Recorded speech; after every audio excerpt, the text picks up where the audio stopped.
8. Bener apa? Ya.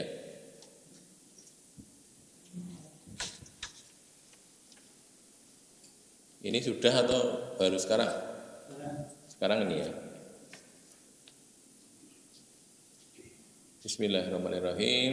Qala hadatsana Utsman bin Abi Syaibah, qala hadatsana Abdul Hamid yakni Al-Himmaniyah. Qala hadatsana Al-Ahmasyu an Muslimin an Masrukin an Aisyah radhiyallahu anha qalat. Aisyah radhiyallahu anha dia berkata, karena adalah an-Nabi sallallahu alaihi wasallam, Nabi sallallahu alaihi wasallam itu idza balaghahu anil rajuli syai'u, idza balaghahu apabila sampai kepada beliau anil rajuli tentang seseorang asyai'u sesuatu, sampai di sini sampai kabar, ada berita sesuatu tentang seseorang gitu ya. Syai' tentang orang ini tadi, lam yakul beliau tidak mengucapkan, beliau tidak bersabda ma balu fulanin yaqulu, mengapa si fulan itu berbuat begini, mengapa si fulan berkata begini. Walakin yakul, akan tetapi Nabi bersabda begini, ma balu aqwamin yaquluna kadza wa kadza. Ma balu aqwam, bagaimana keadaan kaum-kaum. Aqwam sama dari kaum ya. Kaum sebenarnya aqwam. Kaum-kaum yaquluna, mereka berkata kadza wa kadza, begini dan begitu. Jadi maksudnya tidak menunjuk pada orang, tapi menunjuk kepada tidak menunjuk pada orang tertentu, tapi menunjuk secara umum gitu loh. Ini orang sana gitu begini, kaum sana berbuat begini-begini gitu. Tidak sebutkan nama, tidak sebutkan secara spesifik, maksudnya begitu. Saya bacakan saja dulu ya. Maksud hadis, kebiasaan atau sifat Nabi SAW itu apabila sampai kepada beliau berita tentang perbuatan yang tidak beliau senangi dari seseorang kalangan sahabat, beliau tidak mengatakan kenapa si fulan begini berkata begini begitu, melainkan bersabda maksudnya ya, kenapa orang-orang itu berkata begini begitu. Maksudnya Nabi tidak langsung menyebut nama orang itu secara khusus, melainkan menyebut sebagai perbuatan orang secara umum. Di mabalu fulanin itu kan menyebut nama orang. Ini mabalu aqwamin, bagaimana keadaan kaum-kaum itu yang berbuat buruk seperti ini, gitu maksudnya. Tidak menyebut nama orang secara spesifik, secara khusus. Pengertian yang dapat diambil darinya, dalam perkara yang jelek atau Nabi tidak suka, yang beliau tidak menyaksikan secara langsung, Nabi tidak menyebut nama pelakunya. Maksudnya tidak tunjuk hidung. Ya, kamu itu atau dia itu begini, disebutkan nama, tidak.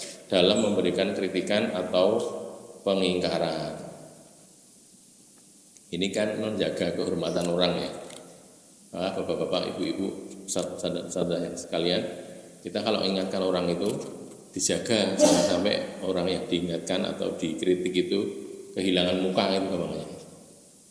Saya sedang mengajar di depan murid-muridnya, dia salah, ada kesalahan ya. Kalau bisa, kecuali kalau darurat ya, darurat tidak harus waktu itu darurat. Tapi kalau sekiranya bisa ditunda dulu saja. Nanti kalau sudah turun dari mimbar, ketemu sendiri, diberitahu, maaf Ustaz, maaf Pak, nanti jenengan kok mengatakan begini, apa enggak salah toh, gitu. Supaya apa? Supaya dia mau menerima itu.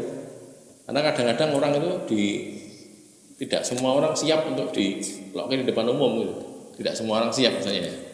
Ada orang-orang yang memang hatinya lembut, tidak ada masalah, tapi kadang-kadang orang menolaknya gara-gara di depan umum. Makanya Nabi juga menjaga. Nabi mengatakan ma balu fulanin, bukan ma balu aqwamin kadza wa kadza. Tidak nyebut nama orang. Yang kedua, usaha untuk memperbaiki sesuatu yang tidak baik tidak harus disertai dengan membeberkan kejelekan seseorang jika hal itu dianggap sudah cukup. Yang pokok itu kan kritik atau perbaikan atau koreksi dari kesalahan toh. Yang pokok kan gitu. Ada orang salah. Tidak penting kan, sing salah sopo itu kan nggak penting. Yang penting kesalahan itu jangan sampai berulang lagi. Kan gitu. Apa pokoknya kan di situ. Orang berbuat salah. Tidak penting pelakunya itu siapa, yang penting kesalahan itu tidak terulang. Maka gini, Ustaz-ustazah, bapak-bapak, ibu-ibu, kalau kita baca hadis itu kadang-kadang ja'a rajulun ila Rasulillah. Itu jane orangnya itu mereka kenal itu. Cuman itu enggak patio penting kan itu. Enggak patio penting dan nanti kadang-kadang membuat kehormatan orang itu jadi jatuh. Maka disembunyikan namanya itu. Disembunyikan namanya, yang penting orang tahu bahwa si perbuatan begitu itu salah gitu. Yang penting itu bukan orangnya yang penting, tapi perbuatannya itu. Jadi kembali ke sini ya, bunyinya ma balu aqwamin yaquluna kadza wa kadza. Jadi kalau kita memimpin satu lembaga pendidikan kayak gitu ya, apa pondok, apa MI, apa kepala sekolahan gitu juga gitu. Pak kepala sekolah ini memberitahu ada kesalahan, jangan disebutkan namanya.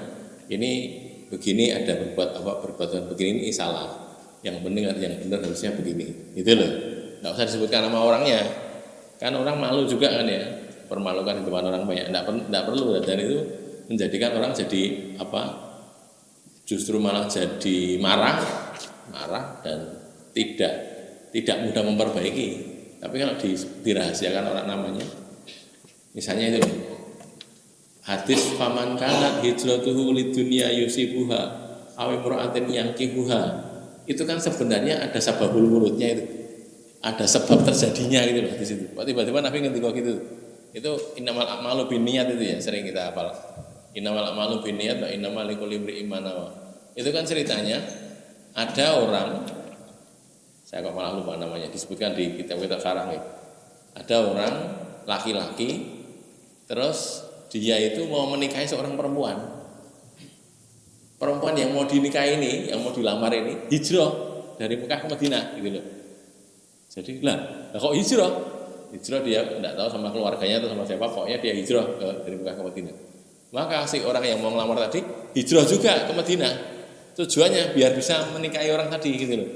Nah ini orangnya hijrah, si perempuan tadi hijrah, saya tetap di Mekah, gimana cara menikahinya gitu kan, jauh kan jarak Mekah Madinah, maka hijrah.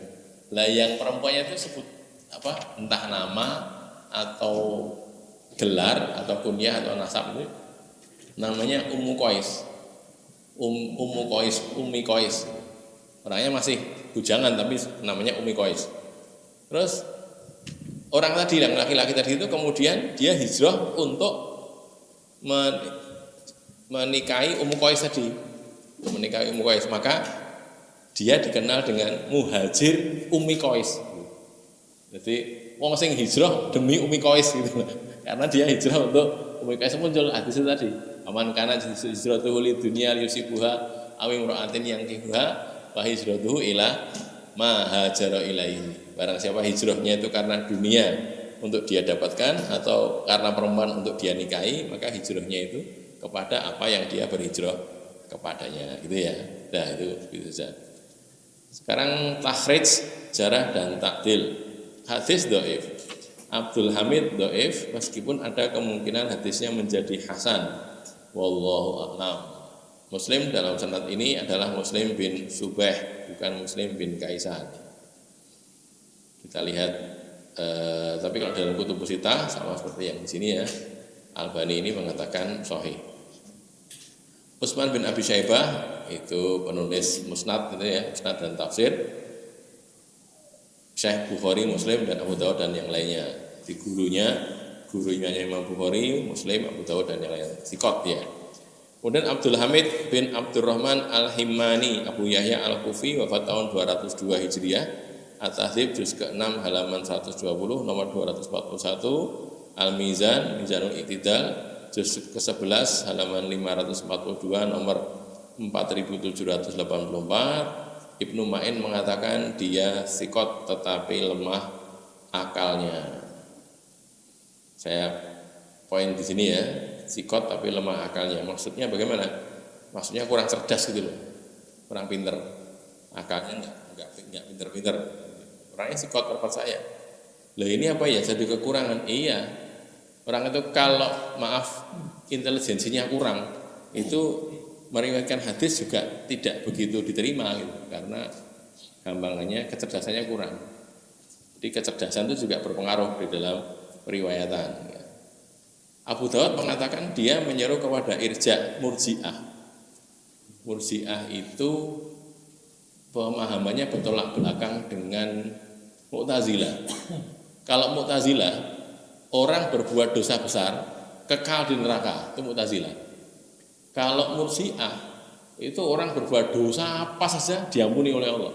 Gitu. Jadi bertolak belakang ya Murji'ah itu. Paham irja itu seperti itu. An-Nasa'i mengatakan dia tidak kuat, tetapi di kesempatan lain mengatakan dia sikot. Ibnu Sa'ad dan Ahmad mendhaifkannya. Al-Ijli mengatakan dia Murji'ah dan dhaiful hadis. Itu tulisannya harusnya ada apostrofnya ya. Dhaiful hadis. Ibnu Hibban masukkannya ke dalam as-sikot. Ibnu Adi mengatakan dia dan anaknya tergolong yang hadisnya boleh ditulis. Yuktabu hadisuhu, boleh ditulis. Kedudukannya dhaif tapi hadisnya masih boleh ditulis. Sebagai apa ya? Sebagai catatan atau pengetahuan saja, bukan dijadikan hujah. Al-A'mash Sulaiman bin Mihran, orang terkenal ini ya. Terkenal aku ora kenal lah, tahu Sinau ya kenal gitu. Al-A'mash itu sering muncul di kitab-kitab hadis ya, namanya Sulaiman bin Mihran. At-Tahdzib juz keempat halaman 222 nomor 376. Lahirnya itu 60 atau 61, wafatnya 147 atau 148 Hijriah. Menurut Al-Ijli,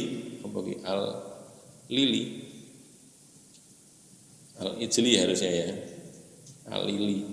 Dia tasyayyu. Tasyayyu itu bermadzhab Syiah. Diikuti madzhab Syiah. Ada yang mengatakan dia shahibus sunnah, bukan Syiah berarti ya. Mudallis, riwayatnya dari Abu Sholeh Mungqati, riwayatnya dari Mujahid hanya sah, hanya sahih jika dia mengatakan sami'tu, aku telah mendengar. Dan sering saya sampaikan dalam riwayat hadis itu ada sighot jazm. Sighot itu apa? Pola kalimat jazm. Jazm itu maksudnya jelas. Pola kalimat yang mengisyaratkan dia itu ketemu dengan gurunya. Itu sighot jazm.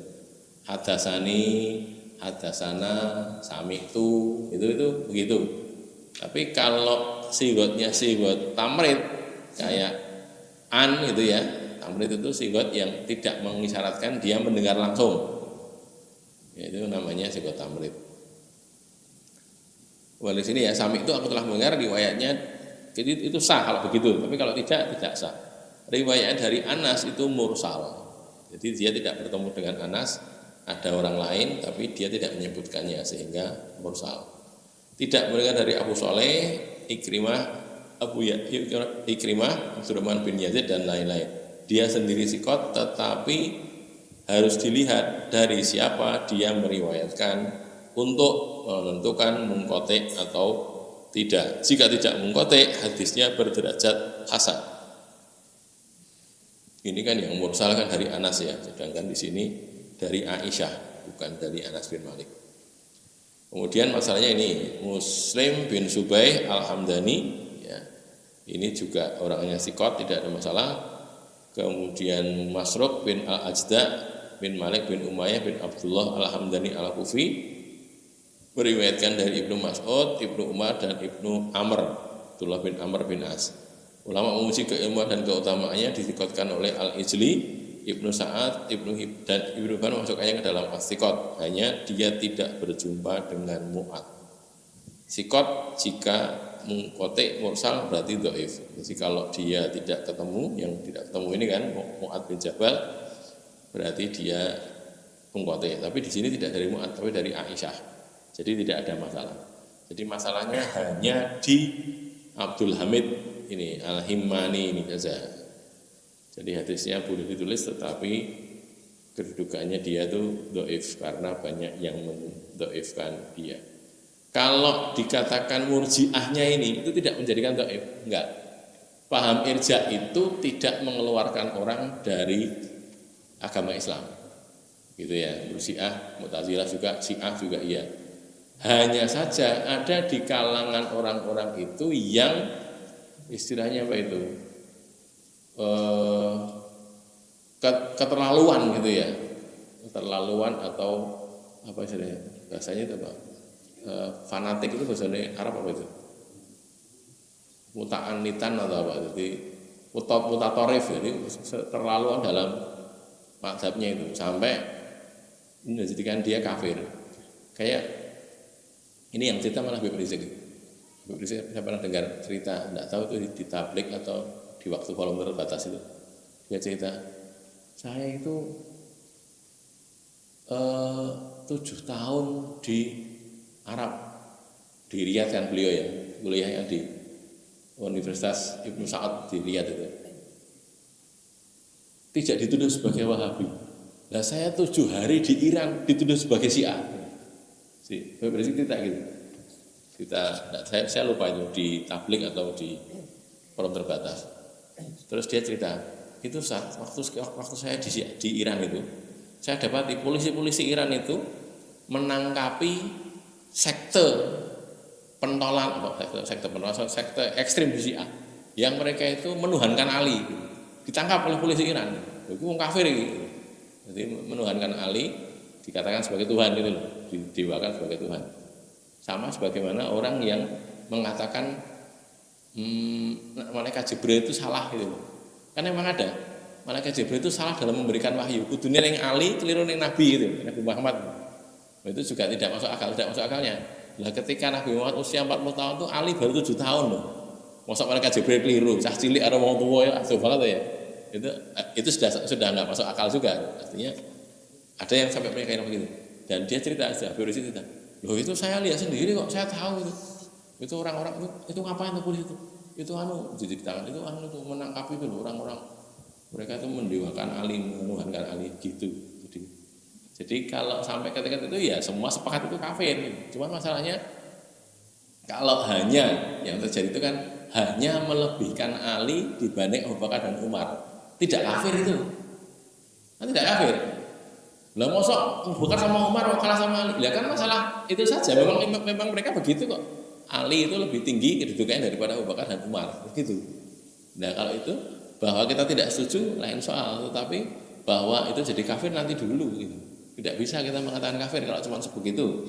Nah, kalau tadi mengatakan bahwa malaikat Jibril salah dalam memberikan wahyu, kemudian mengatakan Ali itu adalah Tuhan, dan ya semua sepakat kalau itu kafir. Bahkan tadi kesaksian dari Habib Rizik itu di sana sih diperangi polisi itu, polisinya datang untuk menangkapi mereka gara-gara orangnya itu tadi sama seperti kita di sini lah.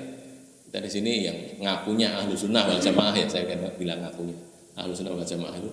Terus kan ada juga orang ngaku sebagai nabi gitu kan. Di Ciganjur itu ada nabi namanya Musaddiq, Ciganjur Jakarta itu. Itulah dulu tempatnya dekat dengan tempat budaya Ustaz Supardi Al-Masri. Itu saya diberitahu kirim Nabi gini loh main di sini rumahnya Nabi Musaddiq gitu. Lah itu kan ditangkapi juga oleh polisi ya sama kan. Lalu kita katakan, oh itu orang kafir. Iya kalau itunya iya. Ya, orang kayak ngaku sebagai Nabi masa tidak kafir? Iyalah. Iya kalau itu, tapi kan tidak kemudian dikebiau-biau berarti misalnya kafir. Ya tidak begitu tampilnya, gitu loh ya. Jadi pribadi per pribadi iya, atau golongan per golongan iya, tapi kalau kemudian dikebiau ya pokoknya saben ngomong ini kayak ini Murji'ah, Mu'tazilah, apalagi nanti ada Jabariyah, Qadariyah, macam-macam itu sesat ya, tetapi kafir nanti dulu. Ada pertanyaan? Walhasil ini kedudukannya kalau menurut diktatnya Ustaz ini hadisnya itu dhaif, cuman kalau menurut Tubuh Sitah dan juga Al-Albani dikatakan sahih. Secara umum kalau mau diambil istimbatnya, ya prinsipnya ini ada hadis-hadis yang lain yang kita dapati ya bukan hanya di sini saja. Nabi itu memang sangat jarang menyebut nama orang dalam keburukan, sangat jarang. Biasanya menyebut itu kok ada orang ngomong gini gitu kan, tapi tidak menyebut nama orangnya. Tidak ada pertanyaan? Lanjut ya. Berikutnya 4789.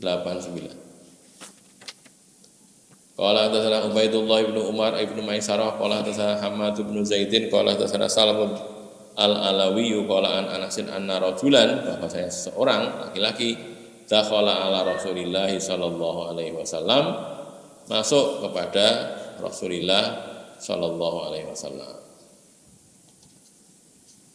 Wa alaihi atharu sufratin, dan padanya itu ada asar bekas sufroh. Sufroh itu saffron itu loh ya, minyak wangi yang warnanya kuning, za'faron atau sufron. Wa kana Rasulullah sallallahu alaihi wasallam, dan adalah Rasulullah sallallahu alaihi wasallam qallama yuwajihu rajulan fi wajhihi bi syai'in yakrahuhu. Qallama sedikit sekali, jarang sekali, sedikit sekali, yuwajihu rajulan menghadapkan wajah kepada seseorang, menghadapi wong itu, yuwajihu rajulan fi wajhihi bi syai'in yakrahuhu, pada wajahnya ada sesuatu yang dia tidak sukai. Jadi kalau Nabi itu kalau nggak senang sama orang itu nggak kelihatan di wajahnya itu, nggak kayak kita kan ya, orang senang itu terus wajah itu merengut, orang enak didelok itu kan gitu. Tapi enggak, Nabi merahasiakan gitu. Jadi menanggapinya itu baik-baik saja. Falamma kharaja, maka tatkala orang tadi keluar, qala, Nabi bersabda, lau amartum hadza ayyaghsila za anhu. Lau amartum, mengapa kalian tidak menyuruh hadza, orang ini, ayyaghsila za anhu, untuk menghapus atau menyiram atau membasuh ya, yaghsil, membasuh za ini itu bekas sufroh tadi, anhu darinya.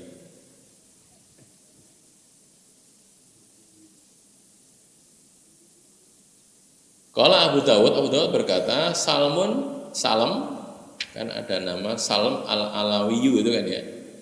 Laisa huwa alawiyan.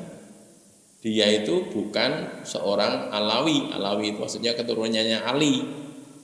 Keturunannya namanya Alawi. Wa kana yubsiru fin nujum, dan dia itu melihat fin nujum dalam bintang-bintang, mengamati bintang gitu.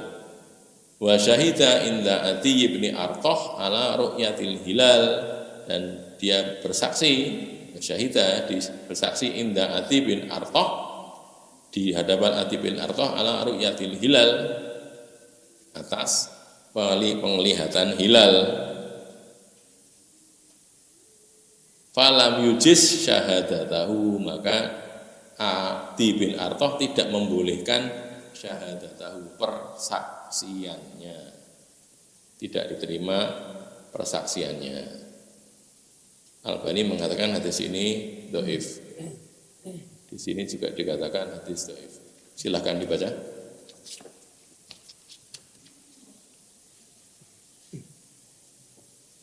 Monggo, salah satu. Bab 6 hadis ke-17 nomor 4789 dari Anas radhiyallahu an. Maksud hadis 1. Seorang laki-laki datang kepada Rasulullah sedang padanya badan atau pakaiannya ada bekas kuning, minyak za'faron.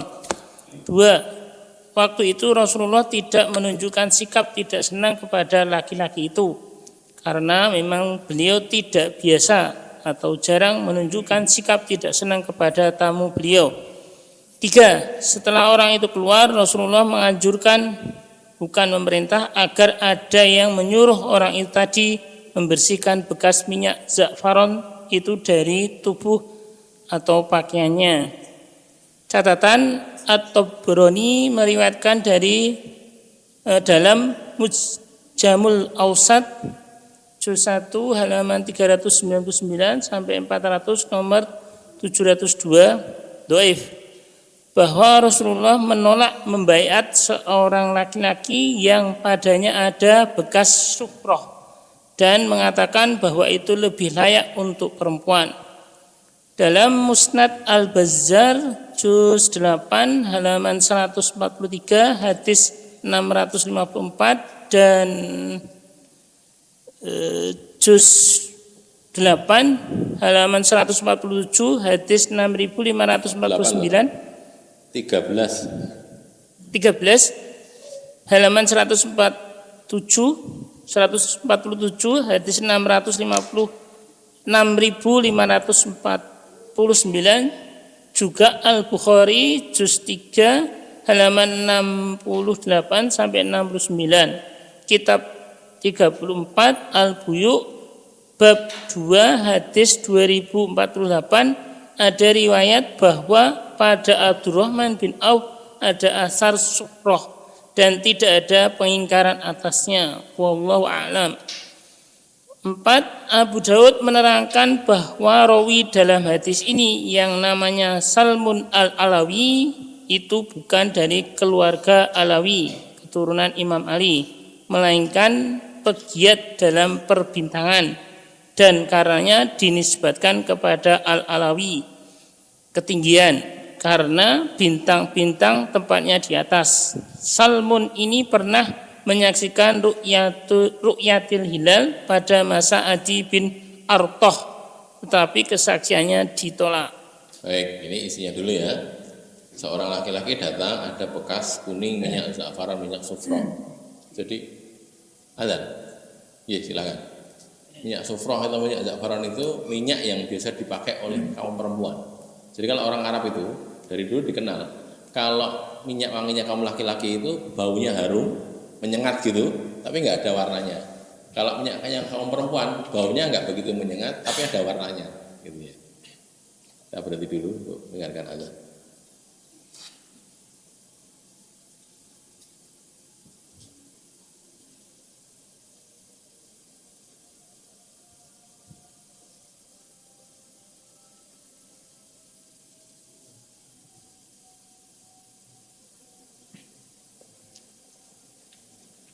Allahu Akbar, Allahu Akbar. Allahu Akbar, Allahu Akbar. Asyhadu an la ilaha illallah. Asyhadu an la ilaha illallah. Asyhadu anna Muhammadar Rasulullah. Asyhadu anna Muhammadar Rasulullah. Hayya 'alas salat. Hayya 'alas salat. Hayya 'alal falah. Hayya 'alal falah. Allahu Akbar. Allahu Akbar. La ilaha illallah.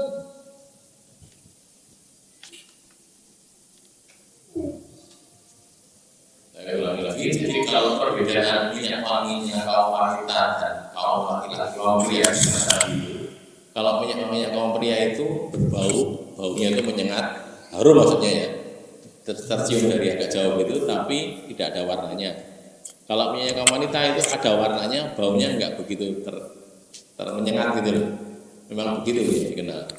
Nah, sufroh itu atau safron bahasa kita itu minyak wangi yang dipakai kaum perempuan dan ada warnanya, gitu loh, warnanya kuning. Jadi za'faran atau safron itu warnanya kuning. Nah ini di sini disebutkan di sini kan, Nabi ketika berhadapan dengan orang begitu ada minyak tadi nggak begitu suka. Itu minyak wangi yang bisa dipakai kaum perempuan gitu loh. Kok kamu pakai? Tapi Nabi tidak berubah wajah beliau, tidak nampak tidak sukaan, tapi saat dia pergi Nabi memberitahu, itu diberitahu, itu teman kamu itu biar nggak pakai minyak kayak gitu, itu minyaknya kaum perempuan itu, suruh menghapus itu bekas-bekas kuningnya itu, gitu loh maksudnya. Ya. Nah cuma ini dipersoalkan, salah satunya ini, kalau kita mau ngecek ya kita Al-Buyu ini yang saya buka tadi, Di Sahih Bukhari nomor 2048 hadisnya kan sahih ya. Diceritakan di situ kan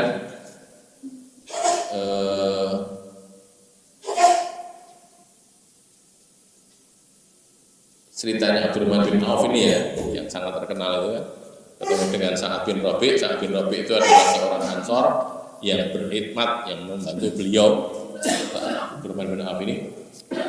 Ketika datang ke Madinah, akhir Rasulullah SAW, ini wa baina Sa'ad bin Rabi'. Rasulullah itu mempersaudarakan aku dengan Sa'ad bin Rabi'. Faqala Sa'ad bin Rabi', Sa'ad bin Rabi' berkata, ini aksarul ansori malam. Saya itu orang Ansor yang paling kaya di sini, menurut Sa'ad bin Rabi'. Fa'uqsimu laka nisfa mali. Gimana tak bagi dua harta saya? Jadi dibagi dua, separuh untuk yang punya, separuh untuk Abdurrahman bin Auf. Subhanallah, luar biasa kan itu. Meski duitku di loro. Yang lebih dramatis lagi, wandur ayya zaujataya hawaita.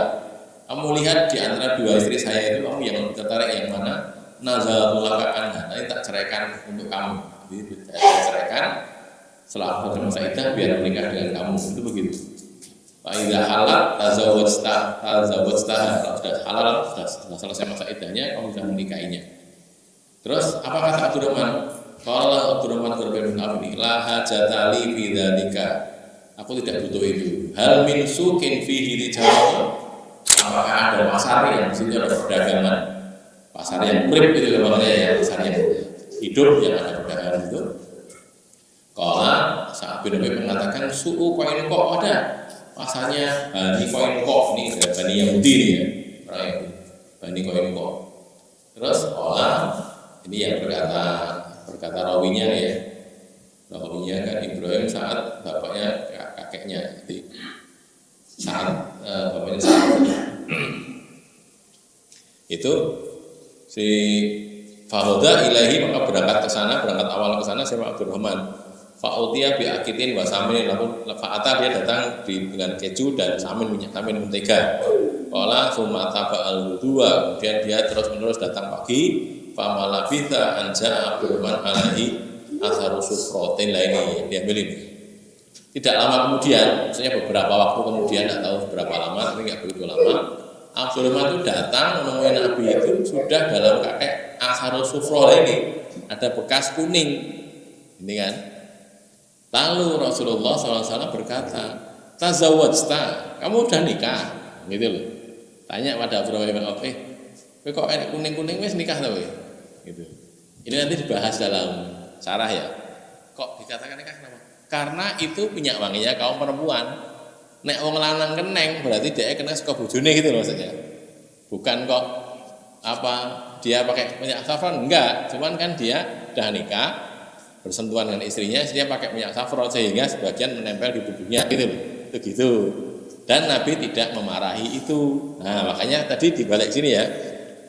Di sini tadi kan Nabi, kalau Nabi nggak suka itu tampak di wajahnya sesuatu. Ini kan kemudian kalau dibandingkan dengan ini kan enggak, Nabi tidak berbuat apa-apa kepada Abdurrahman bin Auf dan tidak menyuruh untuk menghapus kan. Gitu loh maksudnya. Bisa dipahami nggih? Belum paham? Saya ulangi lagi. Jadi di sini kan minyak asharu sufroh di sini kan ada toh, di mana tadi? Baris ketiga dan baris kedua ketiga itu ya. Wa alahi asharu sufrotin itu kan. Terus Nabi itu jarang sekali atau hampir tidak pernah kalau tidak suka terus terlihat berubah wajahnya, hampir tidak pernah begitu. Bisa menyembunyikan itu loh, tidak suka itu didelekke. Nanti orangnya sudah pergi baru disuruh ingatkan. Tapi nyatanya ini kan enggak ini. Abdurrahman bin Auf kan tidak. Malah tanya, tazawwajta, kamu nikah? Terus Abdurrahman bin Auf mengatakan, na'am, iya. Nah gitu. Iya ya Rasulullah. Ini juga dibahas oleh ulama. Ini loh dalilnya, nikahi imamnya orang kudu ngerti gitu loh. Jadi misalnya nggih, mas-mas atau mbak-mbak jenengan nikah, Abdurrahman tidak harus tahu gitu loh. Tidak harus tahu, dikasih tahu juga enggak apa-apa, enggak juga enggak apa-apa gitu. Sing penting cetha wae nikah itu, rabi itu. Sing dirabeni iki wong, ora kewan gitu. Jadi cetha orang itu tidak apa-apa, tidak harus tahu. Apa mana harus ngundang juga enggak gitu loh. Tidak harus. Mosok ketuanya ora diundang ora kudu, tidak harus. Tetapi yang jelas ini loh. Dasarnya ini Abdurrahman itu nikah, Nabi tidak tahu, berarti kan tidak diundang. Oh, ngerti orang takon, kowe rabi ta dur? Abdurrahman panggilannya dur nek ya wong Jawa. Ini kata dur. Itu nggih ya Rasulullah itu. Oh, ya wes, itu kan gitu. Terus kan di sini dikatakan, "Paman, siapa yang kamu nikahi?" Qala imra'atan minal ansor, seorang perempuan ansor. Nah, sudah. Tapi juga tidak tahu istrinya siapa. Wong tanya kok, gitu kan. Terus qala si Rasul bertanya, "Kam sukta?" Kam sukta itu apa yang kamu berikan untuk dia itu? Mahare apa? Tanya gitu. Qala zinatan nuwatin min dhahabin atau nuwatan min dhahab. Seberat biji tapi dari emas. Emas seberat biji. Nah, biji ini biji apa ya? Isi salak yang gede itu, isi salak gede, isi durian, nggih gede nih itu. Nggak tahu sini isi kurma ya ini. Sebagian kan nuat itu kan kurma gitu, jadi sebiji kurma ya, kurma itu ya gede juga gitu ya. Nggak tahu berapa gram atau mungkin ada nggak 1 on, nggak ada ya. Faqala Rasulullah SAW, aulim walau bisatin, ini juga jadi lagi gitu. Aulim walau bisyatin, kamu bikinlah walimah. Aulim itu bikinlah walimah walau bisyatin, meskipun dengan apa? Bukan sate, bukan. Sate itu ya biasanya di sate tapi ini kambing. Aulim walau bisyatin, kalau guyon-guyonane kowe ngeneke walimah walaupun dengan sate. Ini bukan sate tapi kambing. Nah, kita di sate biasanya kambingnya. Ini gini, nanti lagi dibahas. Yang disuruh Nabi itu loh Abdurrahman bin Auf, dan Abdurrahman bin Auf itu memang dulunya orang kaya di Mekah, ketika hijrah jadi orang miskin karena nggak apa-apa, tapi tidak lama jadi kaya lagi. Memang takdirnya nek cara wong Jawa pulungan sugih itu. Berarti ya neng Madinah ya sugih terus sudah cukup hartanya terus nikah. Nabi mengatakan aulim walau bisyatin. Syat kambing itu tidak ada harganya di Arab itu, enggak seperti kita. Orang di sana makan kambing itu biasa. Jadi Nabi dengan kesederhanaan beliau itu apa, sambal itu dimakan Nabi. Jadi Nabi makan sambal kan kita tahu ya, kirsina saatin dan macam-macam. Jadi kambing itu kalau mungkin di gambaran kita konversi ke kita di Jawa sini itu mungkin lebih murah daripada ayam di sana itu. Waktu itu loh ya, sehingga aulim walau bisyatin itu bikin walimah walaupun dengan sederhana gitu. Kamu sudah nikah kan bikin walimah walaupun sederhana, sehingga walimah itu tidak harus mewah gitu loh ya, tidak harus mewah. Walimah ini Nabi itu kan pernah bikin walimahnya Nabi itu urunan. Nanti silahkan dilihat kitab nikah Sahih Bukhari, pulang dari perang nikah, saya lupa itu siapa namanya istrinya itu yang Sofiyah atau yang satu lagi Juwairiyah saya lupa. Itu nikah, kemudian setelah menikah Nabi sekarang kumpulkan makanan yang masih punya sisa makanan, kumpulkan terus digelar di satu tempat itu. Sudah, sekarang kita makan bareng-bareng. Ini walimah saya gitu. Nabi pernah berkata begitu. Kayak piye walimah ya Nabi begitu masalahnya. Jadi tidak usah repot-repot gitu loh, tidak usah harus begini, enggak. Sebenarnya begitu keadaannya gitu. Cuman kan ya tidak harus begitu, memang tidak harus begitu, tapi Nabi pernah seperti itu gitu loh ya. Kembali ke sini tadi, ini tidak hendak membahas masalah waliman, cuman masalah tadi ini kaitannya dengan tadi kalau asharus sufroh itu sebenarnya tidak mengapa, cuma dalam hal apa dulu gitu ya. Sehingga ini tadi kan dibandingkan di sini kan ada catatan dalam Al-Bukhari ini kan juz 3 halaman 68 sampai 69, kitab 34 Al-Buyu bab kedua halaman hadis ke 2048, ini yang saya buka ini. Ada riwayat bahwa Abdurrahman bin Auf ada asar sufroh, ada bekas sufroh dan tidak ada pengingkaran atasnya. Wallahu a'lam. Sudah cukup jelas ya. Kemudian berikutnya Abu Dawud menerangkan bahwa rawi hadis ini namanya Salmun al-Alawi. Salam al-Alawi. Balik tadi ya.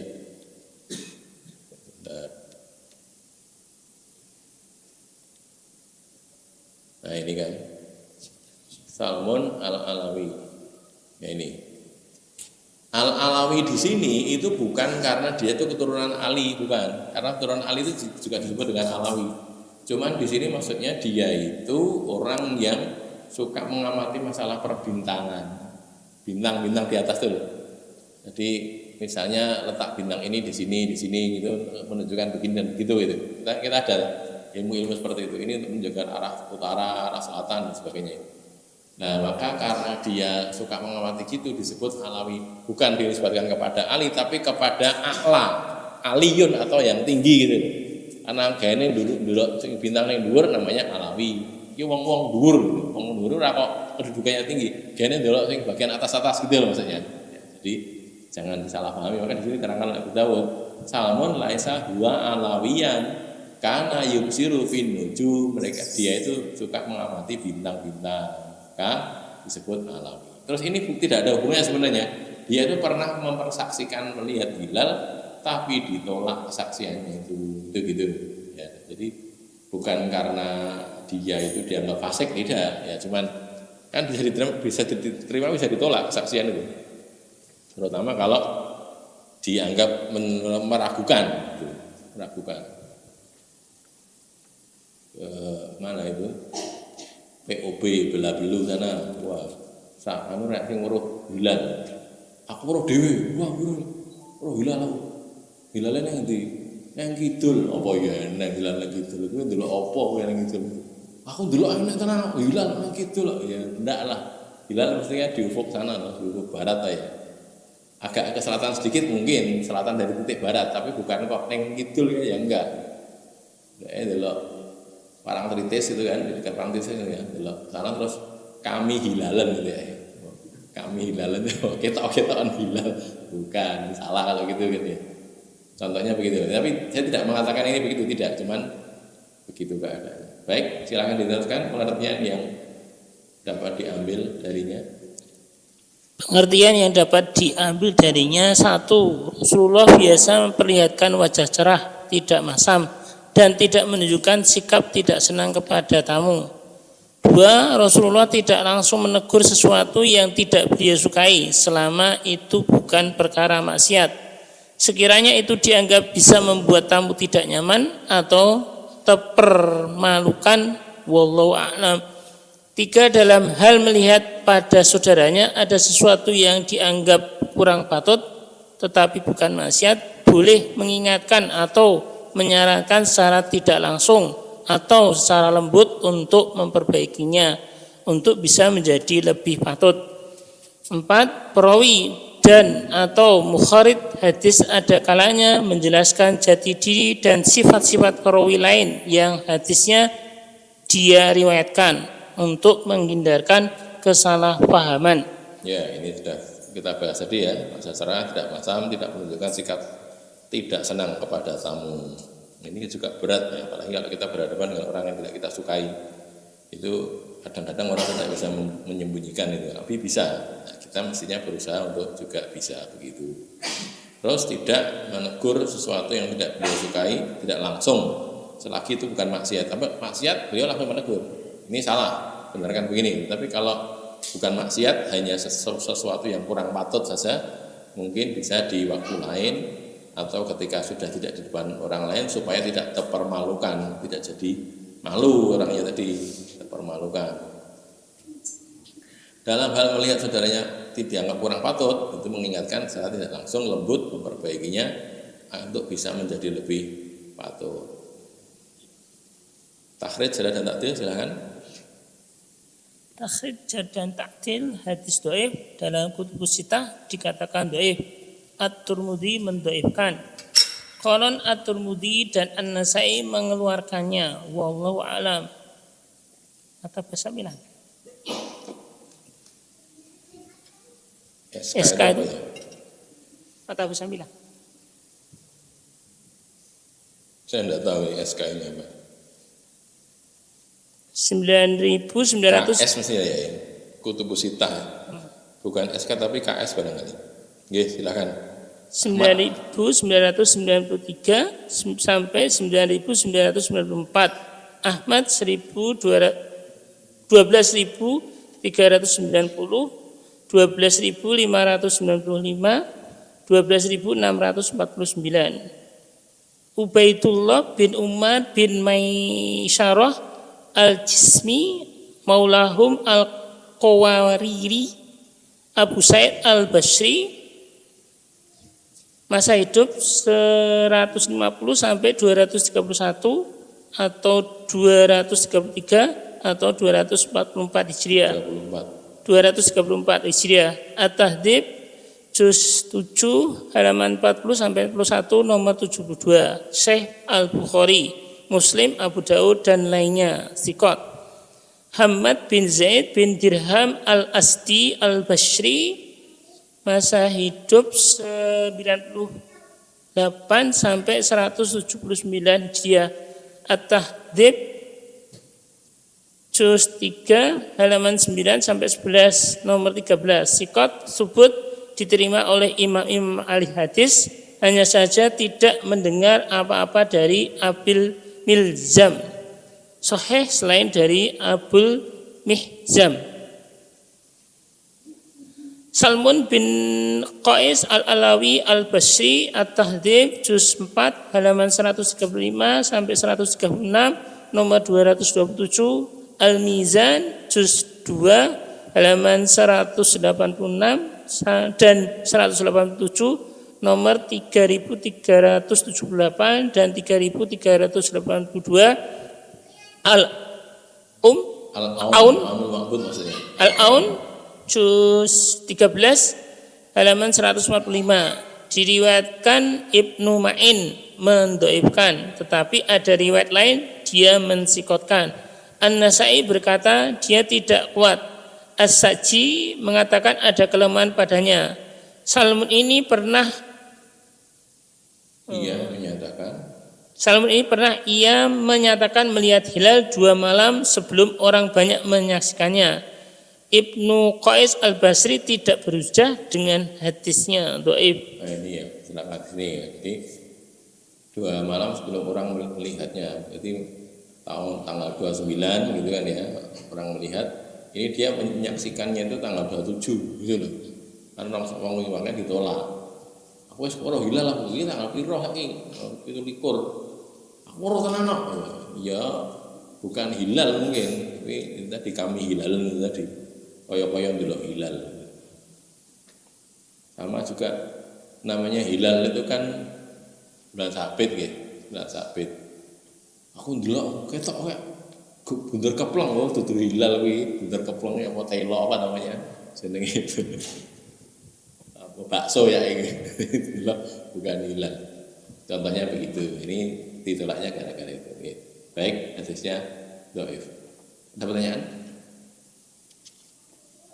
Tidak ada? Lanjut dulu ya. Bentar. Ini tadi ada keterangan, ada diriwayatkan di mana? Di Musnad Ahmad nggih, yang saya dapatkan di Musnad Ahmad ini. Jadi dikatakan Tirmidzi dan Nasai mengeluarkan tapi konon. Tidak diketahui kalau di Musnad Ahmad ini nomornya berbeda sedikit nggih, 12.390, kalau di sini 12.367. Ini ya dari Abu Kamil. Kemudian Anas bin Malik, Nabi melihat seorang pakai asarus sufroh ini tadi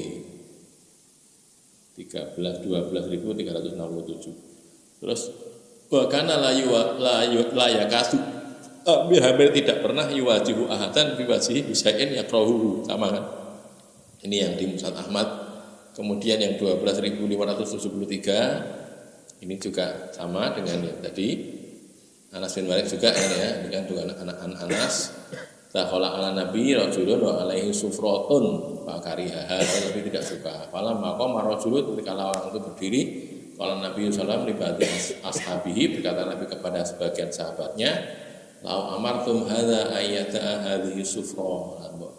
Ada kalian menyuruh dia untuk meninggalkan sufrah ini. Qalaha marratain au salasatan. Nabi mengucapkannya itu 2 kali atau 3 kali. Qala Anas wa kana Nabi sallallahu alaihi wasallam qallama yuwajihu rasulan bi syai'in yaqrahuhu fi wajhihi.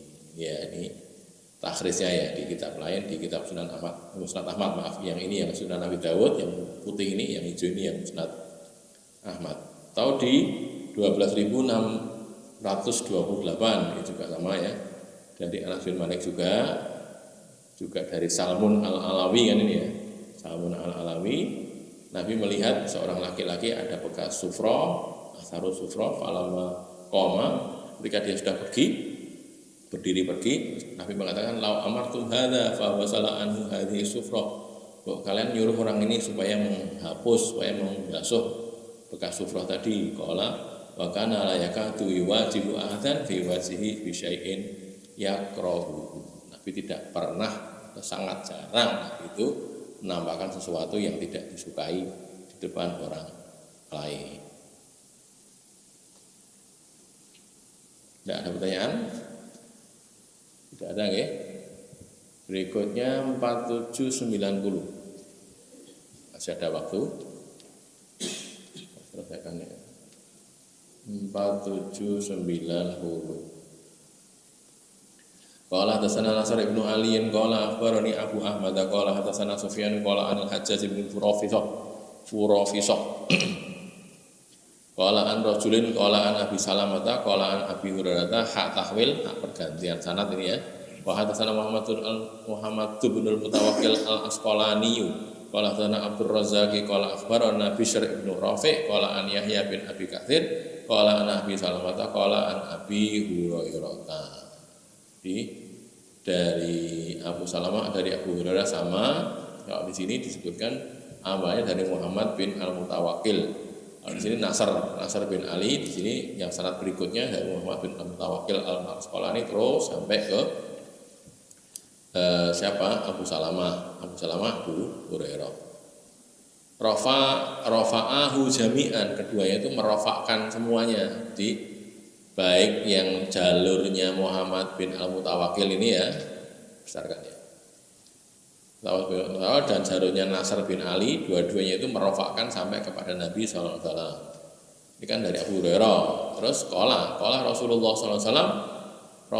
SAW bersabda, al-mu'minu ghirrun karimun. Ini bahasanya panjang nih. Secara umum ghirrun karim itu, ghir itu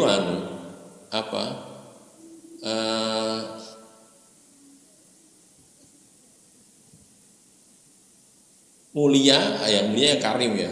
Ghirrun itu sebenarnya malah gampang dihapusi gitu loh. Ghurur itu kan penipu ya. Cuman dia bukan penipu, tapi sok-sok kapusan orang beriman itu. Tapi karim, dia itu mulia. Sedangkan wal fajiru, orang yang fajir itu, pendurhaka itu, khibun laimun. Khibun itu sok menipu, suka memperdayai, laimun tercela. Jadi kalau barangkali lebih jelas ya, kita cek di Aunul Ma'bud nih.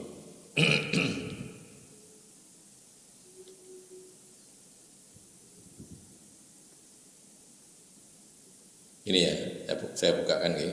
Jadi barangkali dicek di sini, di belakang saya itu kan ada kitab Aunul Ma'bud. Sosok dibaca enggak saat ini? Saya dibaca ya. Bukan antum sendiri ya baca. Bapak-bapak juga ya, bagus ya. Ini ya, jadi al-mu'minu ghirun bi kasril ghain al-mu'jamah, dengan ghain yang dikasrah, ghain yang bertitik, mu'jamah itu bertitik. Wa tasdidir ra dan tasdidnya ra. Karim itu mausufun bil wasfaini. Jadi karim itu sudah kita ketahui kan, mulia, pemurah. Mausufun bil wasfaini, dia disifati dengan dua sifat. Ai lahul ikhtirar li karamihi. Itu ikhtirar itu kan ghirun tadi, gampang tertipu karena kemurahannya, kemuliaan. Karim itu bisa bermakna mulia, bisa bermakna pemurah. Jadi murah, suka memberi. Lah orang beriman itu saking baiknya itu kadang-kadang tertipu atau malah sering tertipu. Karena uang saya saking, ya saking, boleh malah uang sugih gitu. Karena apa? Di Jakarta itu saya baca artikel sudah cukup lama gitu. Di Jakarta pengemis yang mengemis di perapatan itu loh, itu penghasilannya berapa? 30 juta per bulan. 30 juta. Kalau sing ngeki luwih sugih sing ngemis itu. 30 juta per bulan. Bahkan menurut itu kan wartawan ya kurang gawean. Jadi selidiki. Iki jane kok ngemis itu. Ternyata ada yang 45 juta, melebihi gaji manajer gitu. Jadi per bulan 40 juta. Ceritanya mereka itu dari kota-kota atau desa-desa di sekitar Jakarta, di Jawa Barat. Kalau pagi hari diterke naik sedan. Sedan bagus, bukan sedan bagus. Pakai sedan itu nanti masuk, nggak tahu masuk kemana itu ke satu tempat, salin dia, ganti baju. Jadi baju pengemis, terus di situ ngemis harian, nanti pulang jemput sedan lagi. Jadi masuk ke kamar atau kemana itu ganti baju bagus, masuk sedan lagi. Nah, setelah diteliti kok gitu, ditanyai, akhirnya ketahuan, pokoknya hitungannya begini, sehari itu antara 750.000 sampai 1,5 juta sehari di perapatan itu. Kalau satu sehari itu sampai anggaplah 750 saja nih, 750.000 ya tinggal dikalikan berapa hari dia praktek itu tadi, gitu kan ya. 10 dina wis 7,5 yuta, 10 dina itu. Nah, 30 dina ya 7,5 yuta ping telu ya 22,5 juta itu. Gitu kan segitu dapatnya. Tapi itu tadi kembali ke sini tadi. Jadi orang beriman kan usahane banget iki kayak wong koyo kayak gitu kasih. Nah, tertipu oleh itunya sebenarnya. Bukan kok tertipu karena apa? Ya karena itu tadi. Jadi kita kok mesake gitu kasih. Itu di sini loh ya. Ikhtirar li karomi karena itu. Tapi kalau al-fasik ini ya, al-fasik itu khobun laimun. Khobun di sini bi fathil kha mujamah wa tubsaru dengan dikasroh juga. Jadi bisa khobun bisa khibun gitu. Tubsaru itu dikasroh. Wa tasdidi muwahhadah dan tasdidnya yang bertitik satu. Muwahhadah itu bertitik satu. Ba itu kan titiknya satu. Ai yas'a bainan nas bil fasad. Nah ini berusaha dia berjalan di antara manusia bil fasad dengan perusakan. Wa takhabbubu ifsadu zaujatil ghair ala abdihi. Namanya takhabbub itu dalam bahasa Arab khabbun gitu tadi ya. Itu merusak istrinya orang lain. Jadi merusak itu maksudnya membuat agar dia bertengkar dengan suaminya gitu. Au abdihi atau budaknya. Jadi budaknya disuruh berontak ke tuannya gitu. Laimun ai bakhilun lujujun. Bakhil, kedekut, kikir gitu ya. Si'il khuluqi, buruk akhlaknya. Terus wa fi kullin minhuma al-wasfus tsani sababul awal. Dan pada masing-masing dari keduanya al-wasfus tsani sifat yang kedua itu sababun lil awal menjadi sebab bagi yang pertama. Wa huwa natijatu tsani dan yang pertama itu jadi akibat dari yang kedua. Fakilahuma mim babit ta'dil wa takmil. Jadi gini. Karena orang beriman itu cara-carane pemurah gampang dihapusi. Karena gampang dihapusi kan enak sing ngapusi to. Lah sing ngapusi wong fajirin iki. Paham ya? Jadi ini sebab akibat itu loh. Iki enak wong pokel apalagi. Pokel terus urek kan gitu kan ya. Nah iki nek ra nemu sing gathuk kan ra iso to. Iki arep urek. Dia arep nguriki wong sing urek kabeh ya ora mungkin enek sing iso. Ning enek wong sing urek, enek wong sing gampang diuriki. Lah kan gitu loh. Jadi gathuk tumbuh untuk tutup kalau wong Jawa. Mudeng ora cah nom-nom itu tumbuh untuk tutup ora mudeng kae. Jadi gathuk gitu. Jadi ini yang satu dari tumbuhnya itu ada yang bagi tutupnya itu sehingga gathuk bisa dijadikan kalau kita mungkin lebih mur sama baut lah gitu ada baut ada murnya. Kayak baut kabeh lah gathuk endi kan teneng. Kalau ada bautnya ada murnya maka gathuk ini satunya itu ghirun karim, satunya khobun laim. Itu ya ini durung diwaca wis diterangne sik nggih. Waca sik men maksud hadis silakan.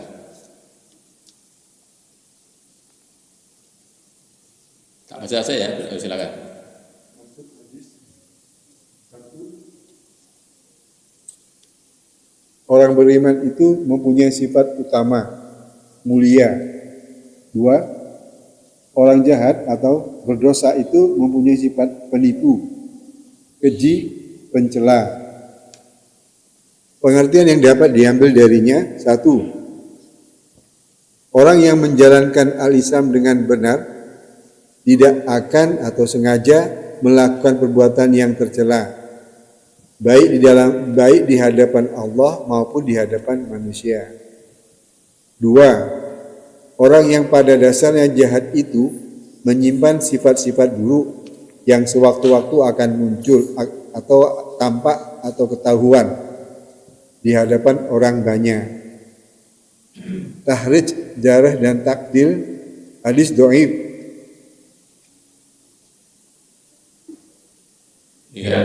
Lihat gambaran sana di bawah. Meskipun pendapat As-Suyuti bisa dimaklumi, wallahu a'lam. Dalam Kutubus Sittah Maktabarus Riyadh cetakan pertama tahun 1426 Hijriah atau 2005 Masehi dikatakan hasan. Menurut As-Suyuti, hadis ini paling sedikit berderajat hasan. Al-Aun At-Tirmizi As-Sunan juz keempat halaman 344, kitab ke-28 Al-Birri Wasilah bab 41 Ma Ja'a fil Bakhil hadis 1964 dan mengatakan ini gharib, tidak diketahui kecuali dari arah ini. Al-Hakim Al-Mustadrak juz 1 halaman 43, kitab ke-1 Al-Iman bab Al-Mu'minu Ghirun Karimun hadis 128. Ya, ini agak panjang ya makanya ini ada dua sanad ini. Pertama ada dua. Pertama mulai dari Nahr bin Ali bin Nasr bin Ali bin Sohban itu. Nanti mungkin di ke depan ya kita bahas lagi. Jadi kembali ke bahasan kita tadi, yang pertama adalah orang beriman itu mempunyai sifat utama mulia. Orang jahat itu al-fajir, pendurhaka, orang yang fajir itu punya sifat penipu, keji, pencela. Nah, terus bagaimana ini cara mengatasinya? Ini ada begini nih. Ya memang keadaannya seperti itu. Segampangnya kita sekarang sedang menghadapi ini ya, saudara kita di Palestina sedang dibombardir sama Zionis Israel. Nah, orang-orang beriman itu kok ya tetap kayak orang-orang Islam kita dulu ngerti. Ini misalnya produknya Yahudi pendukung Zionis, ya kok itu dituku itu kan ya aneh tadi. Ya itu ya Ghirun Karim tadi. Lha kowe iki piye ta wong kuwi ndukung kono lho, ya kudune ya aja tuku. Lah aku butuh ditahan sik. Saudara kita sana itu sampai kelaparan, kehausan, rantai listrik, rantai kan gitu kan ya.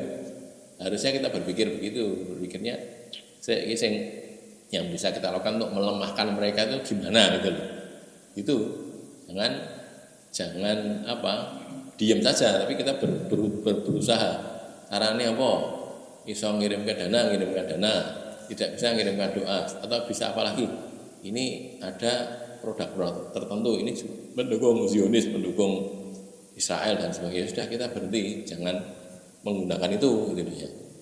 Kalau saya boleh menyarankan gitu, saudara-saudara kita yang punya kemampuan IT, punya kemampuan bikin program itu, bikinlah program. Nanti kayak WA itu, WhatsApp itu, kita kan masih pakai ini sampai sekarang. Itu kan mereka yang bikin. Tidak tahu kita berapa keuntungannya membuat itu, banyak sekali. Sudah makanya berapa ratus juta atau mungkin sampai miliaran barangkali di seluruh dunia ini, sehingga dia punya keuntungan banyak dari situ. Nah coba kalau ada muslimin bikin kayak gitu tuh, jadi kayak WhatsApp gitu tapi bikin sendiri wong Islam. Nanti lama-lama kan juga banyak yang pakai. Awalnya mungkin nggak begitu bagus, jadi tapi itu kan berbanding lurus. Semakin banyak yang menggunakan, dia semakin banyak dapat income, semakin memperbaiki bentuknya, semakin bisa untuk ini. Kalau semua muslimin bisa begitu, lah kita nggak butuh produk dari mereka udah hancur sendiri, tidak lagi bisa hidup dan tidak lagi bisa mendanai gitu. Nah orang Islam itu masalahnya itu tadi, karena tertipu gara-gara ini nggak angel-angel nggak apa sih. Dulu saya ingat waktu zaman Microsoft itu ya. Microsoft itu karena mau bikin paten waktu itu, tidak tahu saya agak lupa tahun berapa. Pokoknya semua produk Microsoft harus berlisensi, kalau tidak diperkarakan gitu. Waktu pernah kejadian di Indonesia ini. Terus orang-orang mengembangkan Linux waktu itu. Linux yang bebas, artinya dibuka di platform di internet. Orang mau download silahkan, mau memperbaiki silahkan, mau mengembangkan silahkan. Sudah begitu, akhirnya orang-orang pada pakai itu. Microsoft bingung dewe, itu nek aku piye iki, rapayu piye. Akhirnya tidak jadi. Dulu waktu itu seingat saya pernah ada kabar mau di sweeping, mau di komputer ini Microsoft nganggo Windows, nganggo apa lagi produknya Microsoft itu Excel, Word atau macam-macam. Ketahuan tidak ada lisensinya, langsung dibredel, langsung kenai denda. Konon dulu pernah mau begitu, nggak jadi. Nah yang saya tahu dulu waktu geger-gegeran itu UGM sini, Universitas Gadjah Mada, bagian IT-nya tak tahu teknik elektro atau apa. Kalau dulu teknik elektro itu kan ada 2, A, B sama C bagian. Ini yang bagian C, yang A itu yang ketenagaan, B itu yang telekomunikasi, C itu yang komputer. Bagian C itu mengembangkan, bikin kayak Windows gitu tapi versi Indonesia. Jenenge apa saya lupa. Itu sekitar tahun berapa nih? Saya lupa tahunnya. Pengembangan itu sudah hampir jadi, tinggal di launching. Wis nanti di launching wis bebas. Kita tidak lagi terikat oleh dengan Microsoft itu. Nah, karena gitu kemudian Microsoft tadi menghentikan Rasidaw sudah jadi di shipping arembok bajak-bajakan gitu.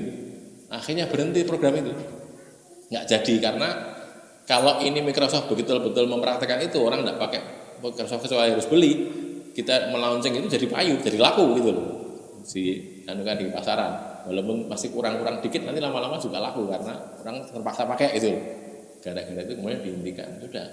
Nah, kita itu begitu loh keadaan kita. Mandek, ya wes mandek. Sudah, akhirnya kembali ke Microsoft lagi. Ya kita tahu siapa Bill Gates itu siapa, pemilik Microsoft itu siapa. Ya kan dia pendana juga, pendonatur Israel juga. Artinya kita Gula Palestina boleh, aku cek nganggu sampai sekarang kita masih pakai kan gitu. Jadi yang kita pakai sistem operasinya mereka. Walaupun ya bacaan sana, bukan kok membayar, tapi kan awalnya dulu yang dipakai pertama kali kan ya membayar dulu. Jadi keadaannya seperti itu. Wallahu a'lam bishawab, itu keadaan kita. Bisanya kita cuma beristighfar.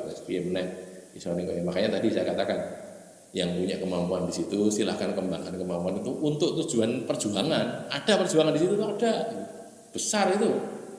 Begitu bisa mendapatkan tadi bikin program tadi, programnya buatan muslimin. Nanti kita bisa mereka macam-macam, kita bisa karep misalnya sekarang ya orang-orang mendukung Palestina di mana, di Facebooknya ditutup, atau Twitter ditutup gitu kan, mereka punya program itu kok.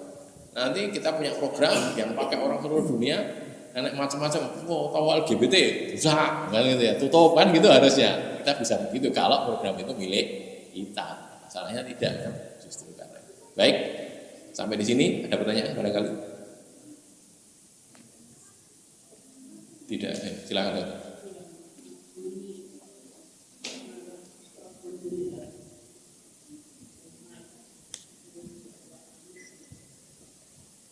Aurat itu ya itu salah satu contoh kalau itu suatu kemaksiatan tadi.